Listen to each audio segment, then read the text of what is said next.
Astrocycle here. It's a Sunday, so on a Sunday it's time to play. Well, at least go for a ride that's not commuting. Well, it's a nice house. So what we've done is we've just left Queanbeyan, which is just next to Canberra, and we're heading out to Braidwood. I'm going to go to Braidwood and come back, and the person travelling with me is going to keep going on down to Bateman Spade, which is a ride I'd like to do as well, and take you guys on. Done it quite a few times. It's a wicked ride, going down the Clyde, tight twisties, good stuff. This is quite cool through this little hilly area coming out of Queanbeyan, and certainly a nice way to spend a Sunday. The weather's perfect. We've got 22 degrees maximum today, I think, so that's just absolutely magic to wear all your gear and feel comfortable, which I like. So what I'll do is I'll go through and edit this later, and I'll cut out the boring long bits, and just try and show you some of the cooler roads. There's some really beautiful open plain hilly turns between Bungendore and Braidwood. There's some not much tight stuff, obviously, because this is actually the King's Highway, so it's, you know, I guess made as straight as they could possibly make it, probably back in the 1960s or 50s, and then they put tar on it, and they've upgraded some sections. For example, this one I'm on now, and they've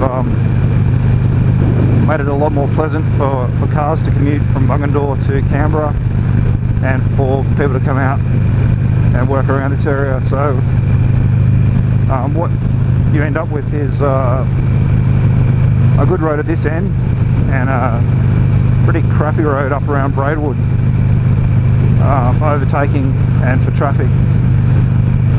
So during coastal visit time, probably in a couple of weeks, it'll get busy again, but over Christmas time it was ridiculous. You know, it's like a car park, and of course when you've got that sort of traffic situation, you've always got some idiot who decides that he'll overtake everyone, and there's quite a few deaths because of that.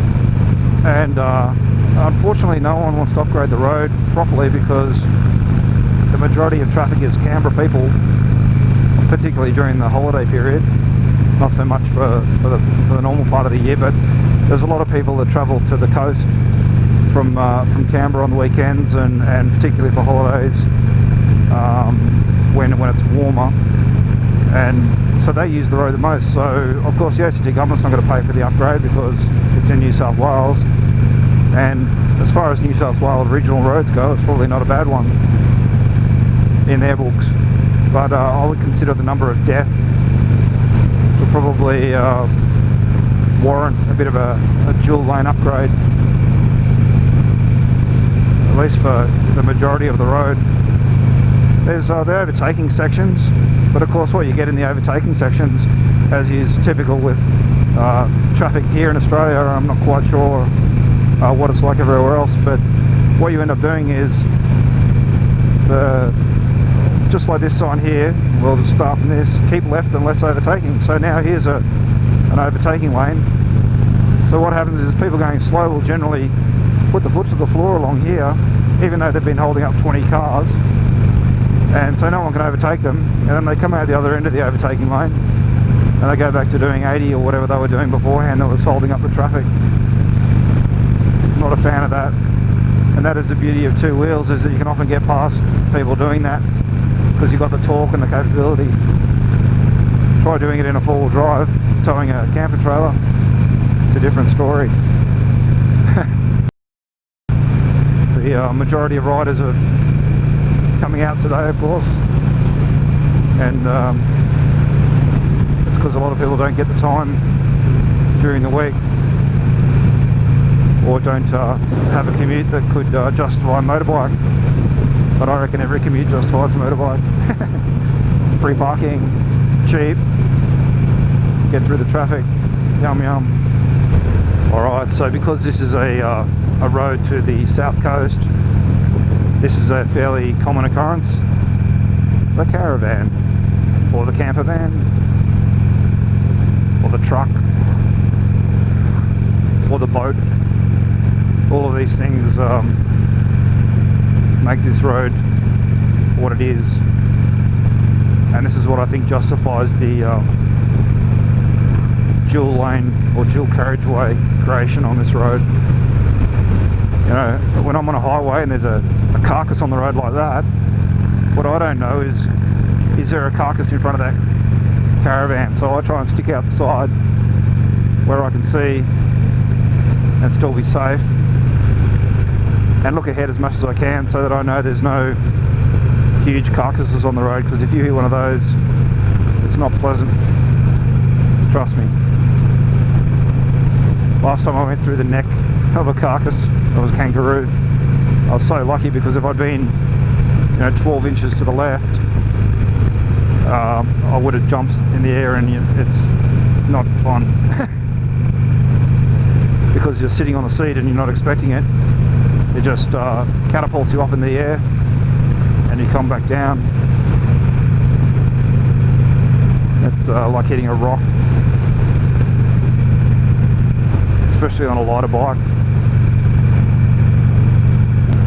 Can't see shit past this guy. This has got to be the world's biggest caravan. I can avoid the crap now. So now what I like to do is sit not on the edge but closer to the left hand side, because of the same overtaking reason. People tend to pop their nose out pretty regularly from the other traffic, often into this lane, and when you're on the outside of a corner like this, you can sort of see what's coming a bit earlier. Alrighty everybody, this is Bungendore. A lot of commuters to Canberra from here. It's on the edge of Lake George, which is over in that direction. So the highway to Sydney goes on the other side of Lake George, and this takes us to the, I guess, southern end and heads off down to the coast, or via Braidwood. Oh, slow it down there, people.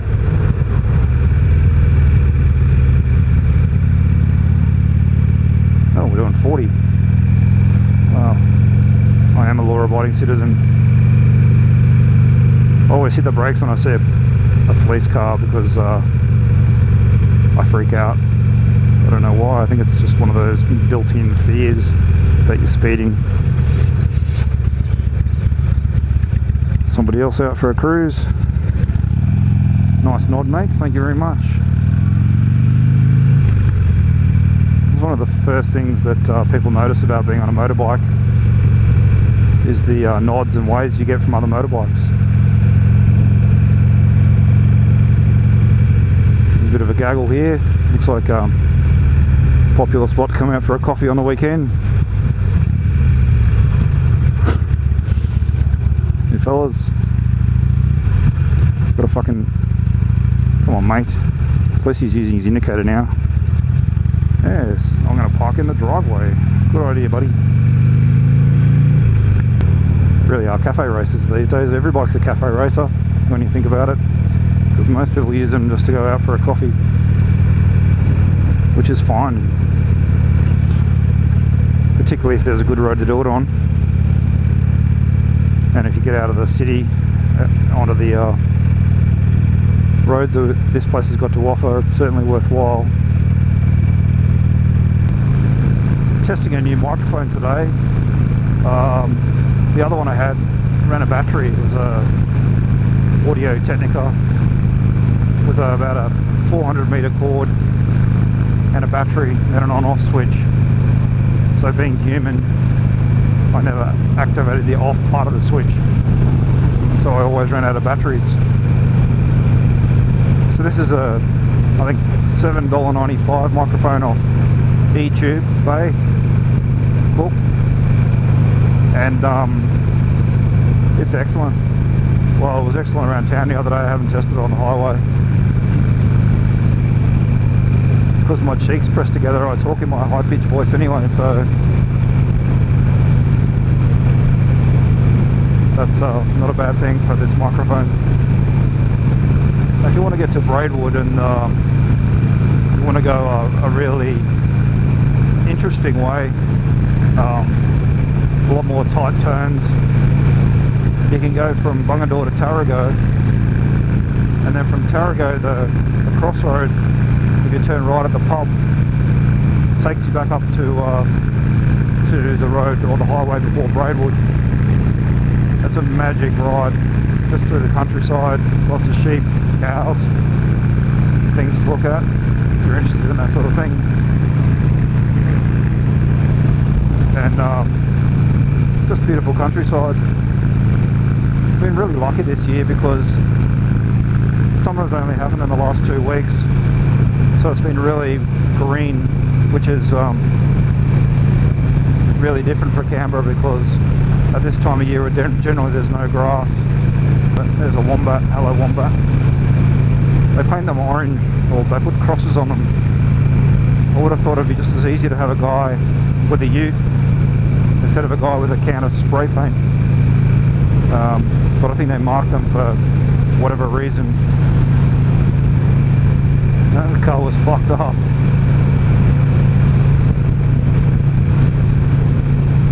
I pity anyone who breaks down and doesn't get their car towed straight away, because guaranteed you get a carload of dickheads who decide it's a really cool idea to smash all the windows.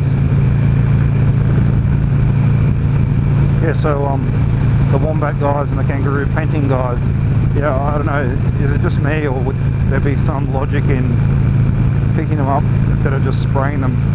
Then you could spray them when you get back to the pit or wherever you take them. Just saying.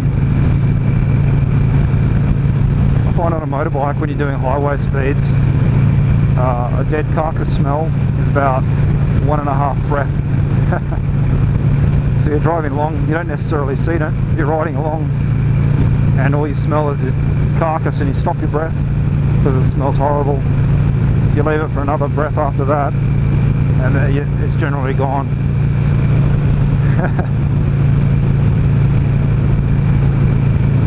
Yeah, you certainly know in the middle of summer that they're there. The sneaky ones are the ones that are in the grass, and you don't see them, and so you're breathing away as you do, taking advantage of this beautiful country air, and then you get a whiff of that. I just went through one of those really warm patches, and unlike in a swimming pool when you go through a warm patch and you're worried that you just swum through someone's urine, it's actually quite pleasant. It's like a big cuddle from nature.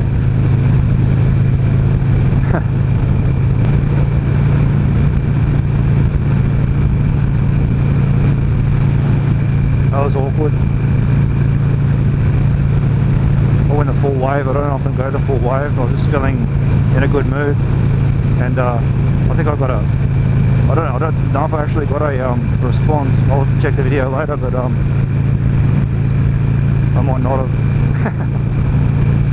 That's awkward. What I noticed is you don't get nods from certain types of motorcycles. Generally with the same heritage as this one, they've come out of the Harley-Davidson factory, and they're generally the blokes that don't give you a nod. I don't know why, I really don't quite get it. Can anybody answer that question? But I reckon out of 400 attempts, I've probably gotten one response. Pretty